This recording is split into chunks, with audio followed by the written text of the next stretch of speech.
confidants. You are catching me in a rare form. If you're watching this on youtube.com/Kelsey Darragh, you can tell that I am in my jammies, fresh out the shower. I mean, I'm like, raw as a carrot. That's the first thing I could think of. The first thing I was going to say was raw as a baby, and for sure that wasn't going to work. So I said raw as a carrot. I don't know that that was any better. My confidants, you are catching me in rare form. One, because I had already planned on figuring out an episode to play today because by the time you're hearing this, it is 7 days until my birthday, my 30th birthday, and who cares about that? More importantly, the pre-order of my book.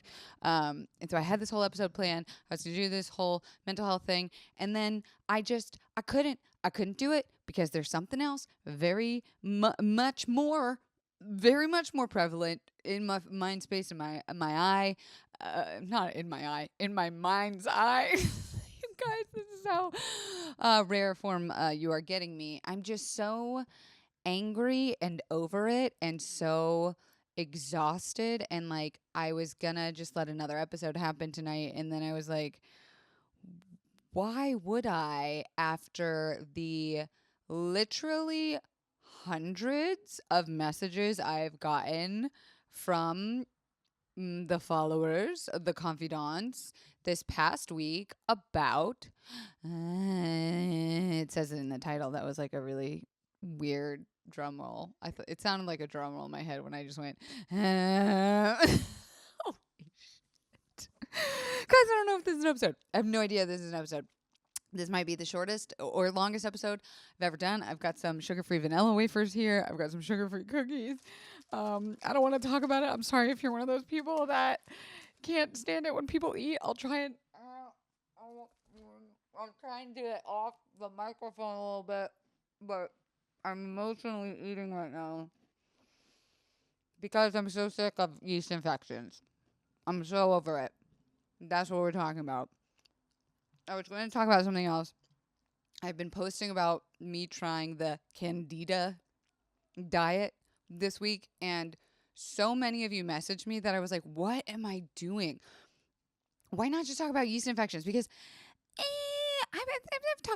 we talk about the pussy a lot here on Confidently Insecure, the podcast, where we're absolutely sure we don't know everything. If you don't know me, hi, I'm your host, Kelsey Darragh, and I swear to God, I'm normally more put together than this, but I could not believe the number of responses that I got when I told my Instagram that I was doing anti-yeast, anti-candida diet to try and get rid of my chronic yeast infections, that I was like, fuck this. I'm just going to talk about it. Like I said, I've talked about the pussy a lot on this podcast.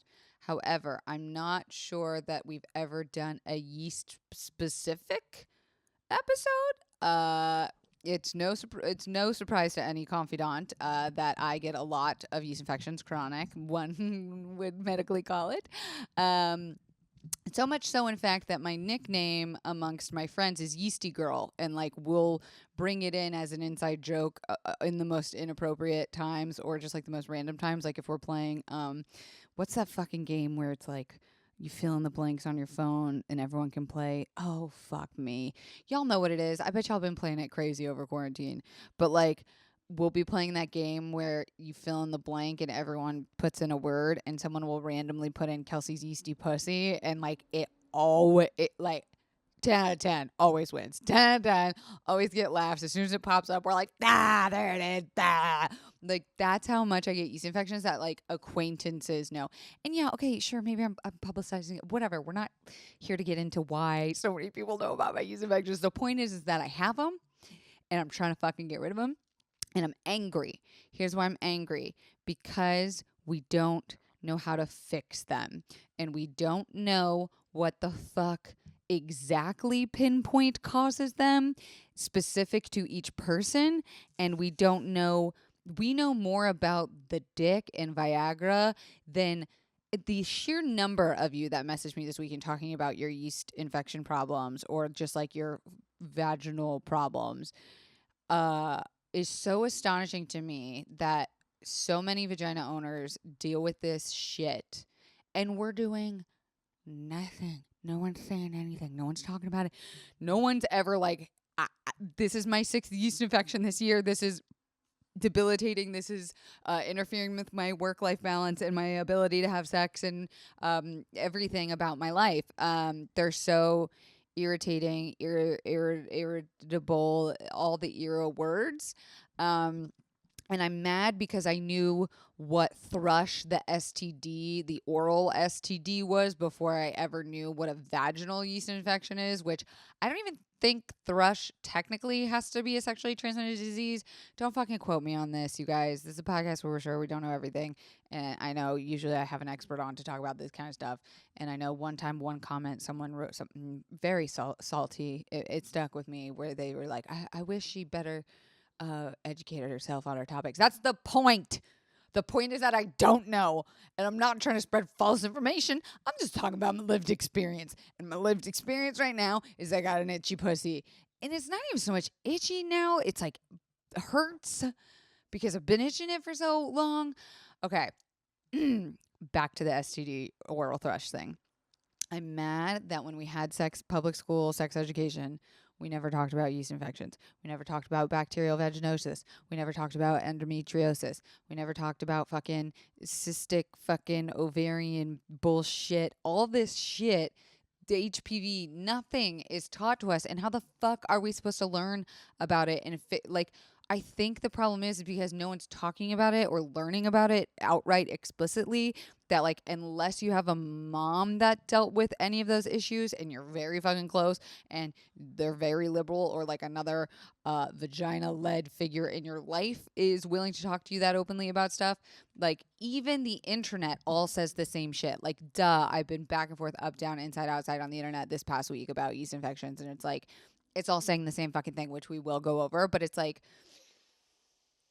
if you didn't have that growing up, why would you be comfortable talking about it now? Because I feel like as an adult, it feels like, first of all, I hope none of y'all feel this way when you get one, but like I've read on some online forums that vagina owners feel very dirty when they find out that they have one, which is so fucked up because A, what the fuck does that even mean?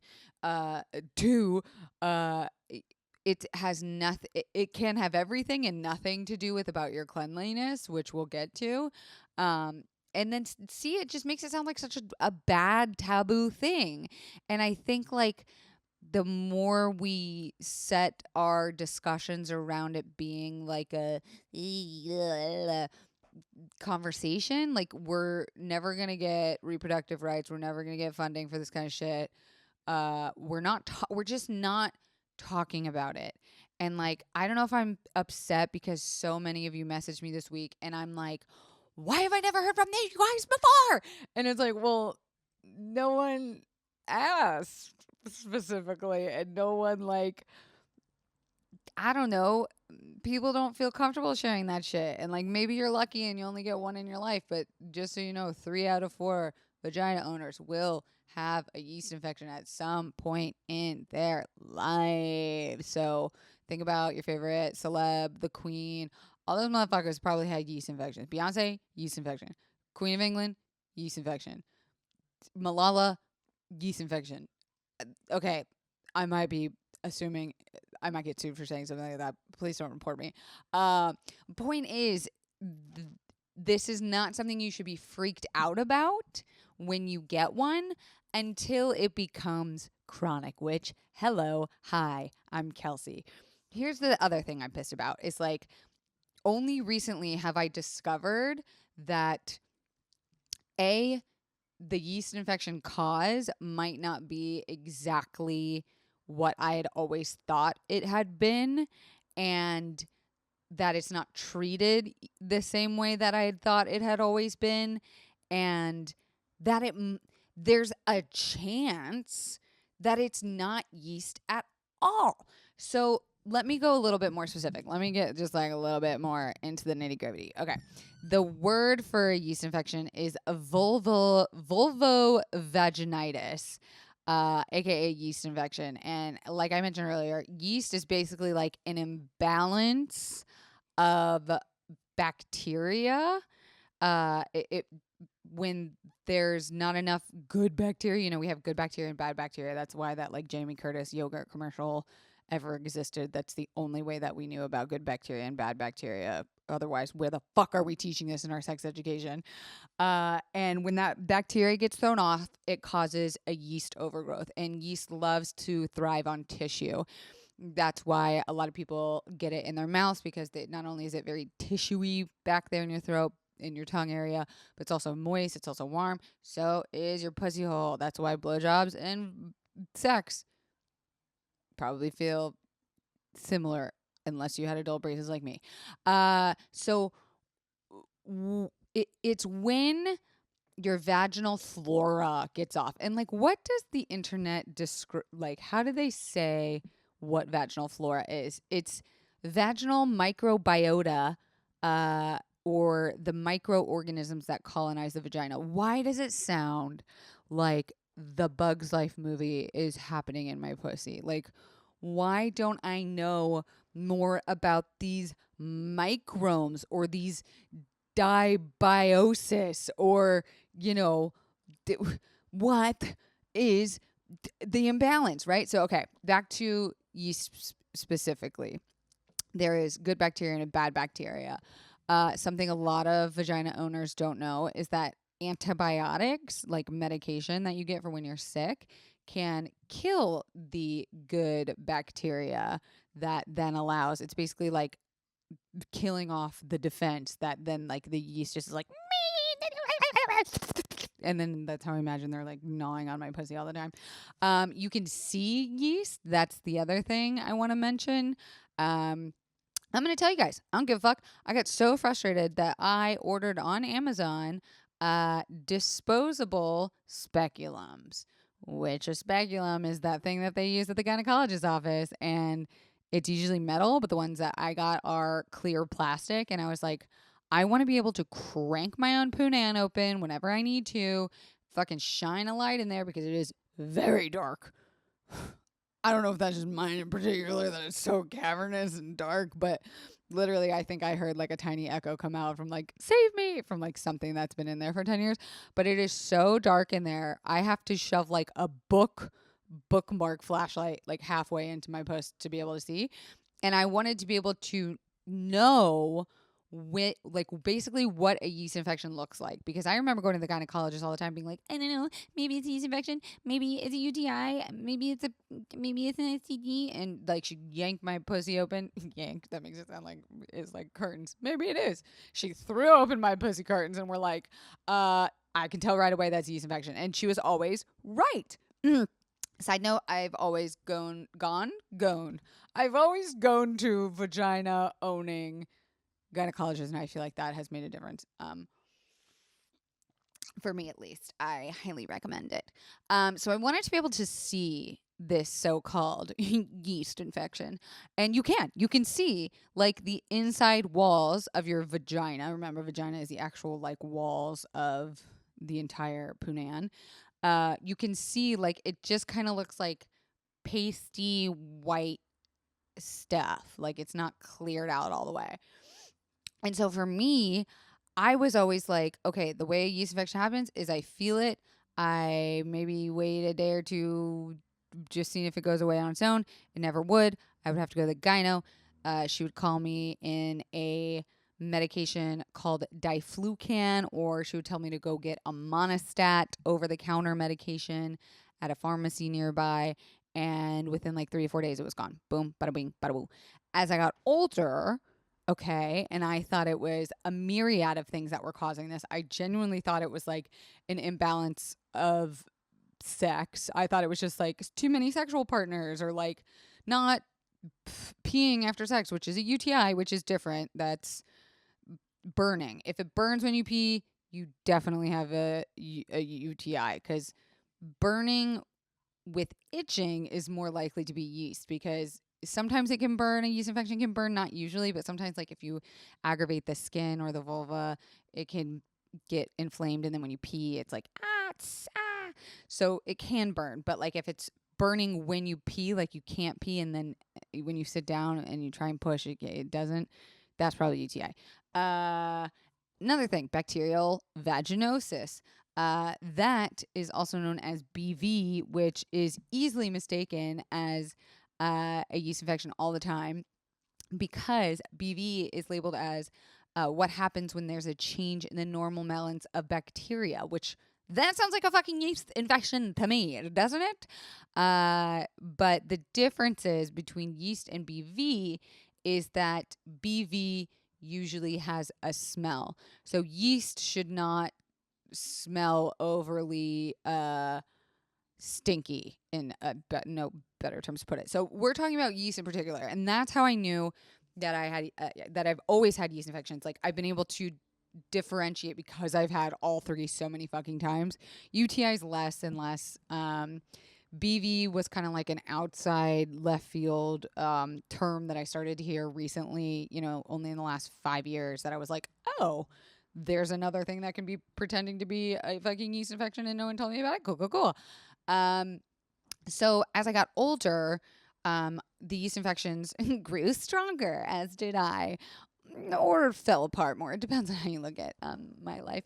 And it would start to take 2 doses of the diflucan or a longer monostat plan. There's even some gel that I've used before. It's like a cream, and it comes in a big tube, and you stick a whole stick of tube cream pussy gel up your vooge, and you let it sit in there overnight, and you do that for like 7 to 10 days. I've done it all. I've done everything. I've tried tea tree oil. I've tried fucking the garlic up the poos, which burn. Yeah, so like the yeast infections were just getting worse. They were lasting longer. They wouldn't be killed as easily.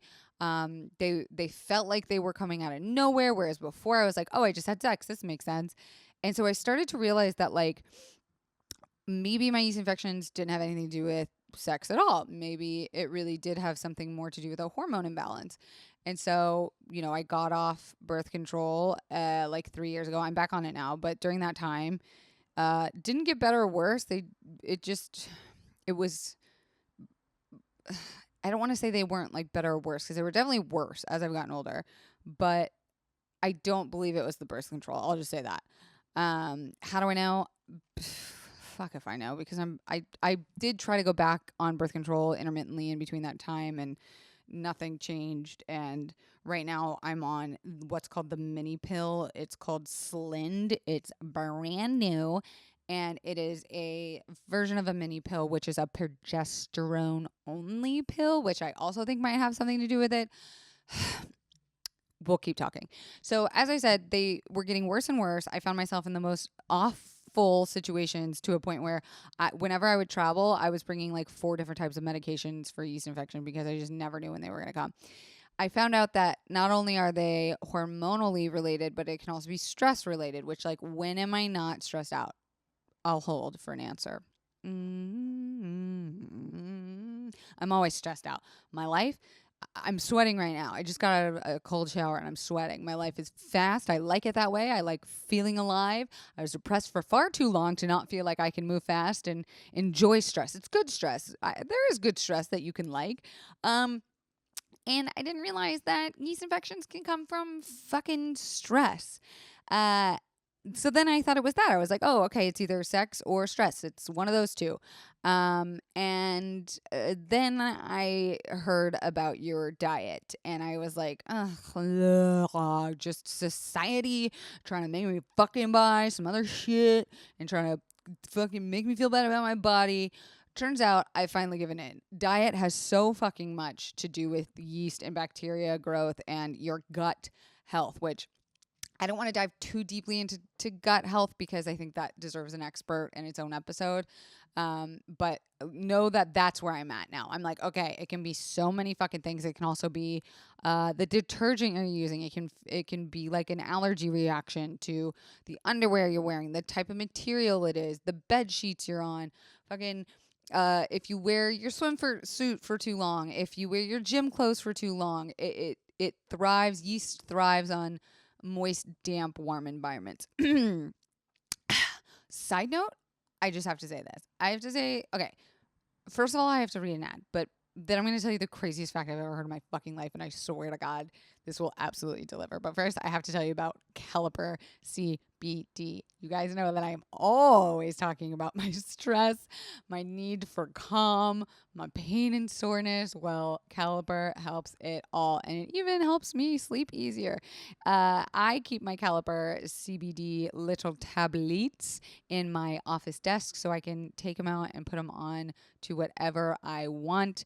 It is tasteless, odorless powder. You can mix it into literally any food or drink, and it is precisely 20 milligrams in each packet. So you never have to wonder how much CBD you are taking again.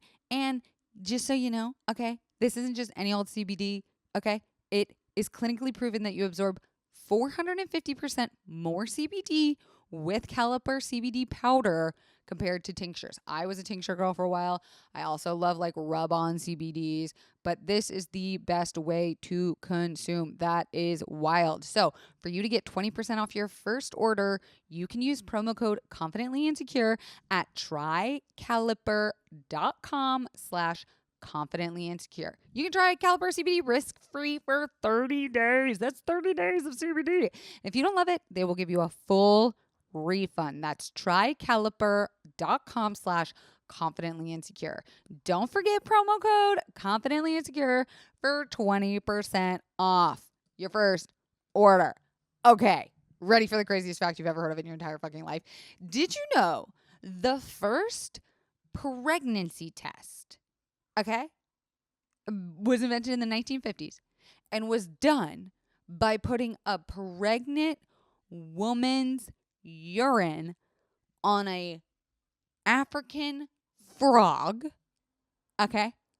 And the frog would either be like, ooh, all of a sudden my like hormones are crazy. I must be pregnant. I'm gonna make some eggs. Or it would be like, I'm not. That was just wet and you're just dripping water on me and I don't like it.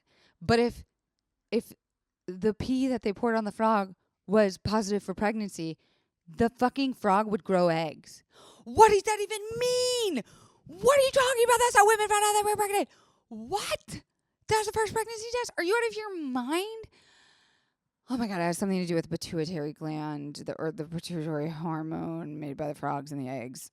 I'm going to put the Atlantic article in the description because this is just absolutely crazy. Okay. Something to also note about yeast. Going back to the whole point of this episode. Yeast does grow more rapidly, like I said, in damp, warm climates. Think of it as bread. It needs a nice oven. It also thrives off of sugar. Now, this is a fact that I have been in denial for a very, very long time. I have a severe addiction to sugar, and I didn't realize how bad of a problem was until I tried to quit. So the last 5 days I've been doing no sugar, no natural sugar, so no fruit. Although I've been having a little bit of fruit. You're allowed to have a blueberry or a grapefruit every now and then. So don't fucking come for me. Okay, the diet says I can. And I don't even like that it's just a diet. It's diet implies such a fucked up thing. This is a health food plan. Okay? Like I said, I've tried everything else. I've tried, I still meditate. I'm not going to stop meditating just because it didn't take away my yeast infections. But the pills and the fucking detergent and the fucking sex. It's you guys remember when I talked a couple weeks ago about hearing about a different type of, I think it was a bacteria. I don't know if that's right. Called Ureaplasma. Oh, it is a bacteria. Go me. And I was certain that this was it because I tested positive for Ureaplasma, and it's usually found in someone's urinary or genital tract, and it is parasitic. So I was like, oh my God, I've had this little fucking Bugs Life movie pumping out one nasty little bug that just won't let go of my pussy walls for years. And I tested positive for it, took the antibiotics. Guess fucking what? It's back, baby. Jared also had to take the antibiotics in case it was on his shit, and we both took it. Couldn't have sex for 10 days. Then I got my period, so we could have had sex, but I was like, we're getting over this yeast infection stuff, let's not fuck it up. I couldn't have sex for 5 days, and then I got a yeast infection, so we haven't had sex for another 7 to 10 days, and I was just like, I can't do that. I can't do that. That is a big fucking deal. I mean, it really wasn't a big deal. We were both like, wow, has it been that long? But like the times when you wanna and you can't, that's a big deal. So now that I'm at this stage where I'm just like, I don't know what the fuck else to do, I decided to try this like food plan. So I've been doing no sugar. Okay. The CANDIDA diet is what it's called. And all you have to do is look it up on Pinterest and you'll see like a million fucking things. But the CANDIDA diet is basically a very strict diet that helps limit the overgrowth of the fungus that can lead to infection or bacteria. So there's over 150 known Candida species living in various parts of your body. Like, what? I could be a fucking wheat field for all I care. Usually these species aid in digestion and nutrient absorption from food. But it can also cause symptoms, like if it's absorbing a certain type of food that your body does not agree with. So it can cause nausea, bloating, constipation, diarrhea, chronic fatigue, skin issues such as eczema or rashes, your recurrent UTIs, irritability and mood swings, anxiety, depression, or joint pain. If that ain't me, down to the joint pain, bitch, what? So there's really only 15 types of candida that can cause an infection. But the one that we are all very familiar with is Candida albicans, which is the most common. It counts for like over half the cases. So the very high sugar intake that I was having could definitely worsen candida because it like thrives off of it. The other thing you need to know is yeast infections happen more with people that have compromised immune systems or low immune systems. So if you're sick and a yeast infection pops up all of a sudden, it's not surprising. Or if you're someone that's immunocompromised, you might be dealing with that as well. Also, diabetes. They are more prone to yeast infections, and people that are in high estrogen states. So people that are pregnant, they can have. But like that's the other thing. I can't even imagine. How are you gonna deal with a yeast infection while being pregnant? Are you out of your god? I would make a full bathtub of ice cubes and yogurt. Like, I, I could add it to the list, kids. Okay, or no kids, I should say rather. Add it to the list, no kids. So the diet. The Candida diet excludes gluten because it claims that it fucks with the bacteria in your gut or your intestinal lining. There is also a lot of dairy exclusion. You're allowed to have eggs. But the theory is that lactose, like milk and sugar, the sugar in milk, rather, I should say, or stuff like oat milk if you don't have like unsweetened, or yogurt, or I don't know, what's another fucking cheese? Sugars. So it's going to stimulate the candida growth. Also, you want to stay away from anything that's like artificial, anything with high mold content, so cheese, preservatives and pesticides. It's like, what can you fucking have? The other only like positive to this when I first was like, I guess I have to fucking do this, is that it's very similar to like an anti-inflammatory diet, which anyone with chronic pain really should be looking into. So that was the one thing where I was like, ugh, fine, I'll try it. And if it sucks, I'll just be a fucking flamed potato and whatever. So moving on, so you're restricting certain types of food groups to starve your yeasty nom-noms. You're starving them of anything to overgrow. So I started this again like 5 days ago. I think the first 2 days I snuck in like an Oreo cookie because I just am. I would not ever suggest going cold turkey off of sugar. I feel like I'm going off of heroin, and I've never even done heroin, but I have to assume that's what it feels like. I did pick up these like sugar-free sweets, but I'm pretty sure they don't have any artificial colors, flavors, high fructose corn syrup. I don't know how to say that word, but I'm pretty sure it has wheat in it. Yeah, look at that. First ingredient, enriched wheat flour. Great. But it also has soy. Fuck, I'm so fucked with these. I only had one. It's fine. There's no way to get like a sweetness taste at all in your mouth for the last 5 days, says I. I've been able to nom, like I said, on blueberries, and they allow a grapefruit, but let me tell you something about a grapefruit, motherfucker.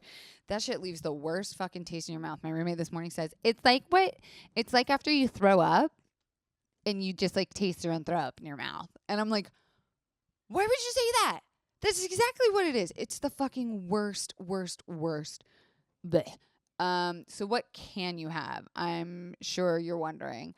Well, so here's the other thing is like, there's a Candida cleanse and then a Candida, or like not a cleanse, like a detox and then a Candida lifestyle. And so you're supposed to go like super hardcore cutting out all of this shit to fight Candida. And then once it's gone, you find a way to moderate and you find out like what shit flares up your shit. And let me tell you something. I love food. This has been one of the hardest things. I don't know if anyone watched the Michelle Carre video I did where I did like the extreme body makeover and giving up food. Like I cry all the time because I'm like, I can't have my coffee with the sugar in it. So I have to figure out something else. I've been having sugar-free vanilla and it's fucking gross. So now I've just gone back to cold brew, fucking splash of unsweetened coconut milk. Also, coconut anything is going to be your best fucking friend during this cleanse/diet/lifestyle because you can have coconut oil, you can have coconut flour, other foods that fight Candida. This is going to be your important list: coconut oil, garlic, apple cider vinegar, cloves, salmon, lemon, cinnamon, cruciferous vegetables. I don't know if I said that right. Olive oil and ginger. You're allowed to have avocados. I think you're allowed to have grain. No, you can't have grain. Sorry. I meant to say, oh, did you just hear my body do that? I think you're allowed to have sweet potatoes and something else. There's really not much. You're not even supposed to have tomatoes or mushrooms, which I thought I could have, but you're really not supposed to because it's like the closest thing to like fungi and you're basically trying to do like anti-fungi. It's a lot of fucking greens and like I don't even know if you can have tofu or not because I think it's fermented. I had coconut rice today. That was, or not coconut, cauliflower rice today. That was loud. Cucumbers, onions, kale, celery, mustard greens, collard. Like who has mustard greens or collards? Fuck off. Parsley, arugula, broccoli. Like yeah, what am I supposed to do with all these leaves? What do I do with them? Honestly, anyone? Bueller? Because I've had about 55 fucking avocados. In the morning, I've learned how to make these coconut flour muffins. If you've been on my Instagram, you've seen what I'm talking about. So, listen, I don't need to read off every food, but you can go online and find what you're not supposed to have and what you are supposed to have. Basically, if it's delicious and it tastes good, you can't have it. If it's a carb, forget about it. Chocolate, throw it straight out the window. But if a rabbit eats it, or you know, it stinks, you can have it. So going back to a little bit about yeast infections and candida in the body.